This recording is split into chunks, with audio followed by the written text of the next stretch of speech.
Hey flower friends, today I'm going to be talking to you about pricking and transplanting snapdragons. Now, why am I doing this, you may ask? If you've never planted snapdragon seeds before, they are tiny. They are like flecks of pepper. Let me show you. So when you open up a seed packet, they are often in their own little tiny plastic packet because they are just so small. And because snapdragon seeds are so small, they're kind of hard to plant because I can't see them very well.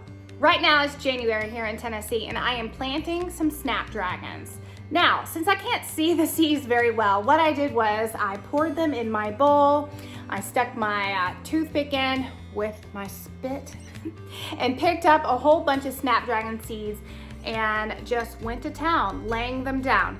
And more than one seed was laid in the block right here. And quite honestly, I wasn't expecting so many to germinate because I was using a seed packet that was 2 years old. It had been in my freezer the whole time, but I was like, we'll plant them, we'll see what happens. Well, I now have way too many snapdragons per block.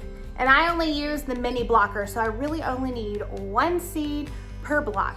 So I want to save these snapdragons, so I'm gonna prick them out, put them in new blocks, so I will have a whole lot more plants. Yay. The first thing I did was I needed to make more blocking mix since I would be pricking out these snapdragon seeds and transplanting them into new blocks. I used the Fort V potting soil and I just put a little bit of water in there, made sure that it was wet enough to form a good block.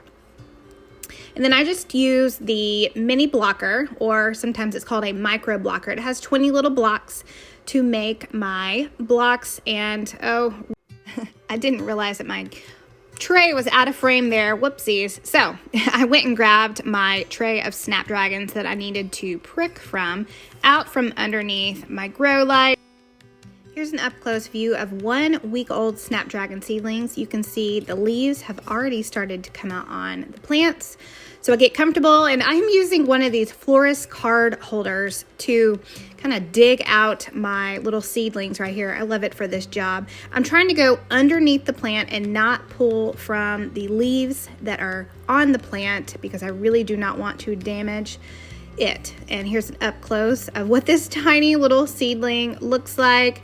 And I just go back over to my tray of blocks, make a little hole, and then I gently poke in the root structure of this little plant, leaving the leaves exposed, and just went to town, grabbing a whole lot more. Thankfully, this made a whole lot more plants for me. Here we go. So out of my 120 count tray, I made 60 more blocks. Isn't that so cool? We are gonna have a whole lot of snapdragons this spring.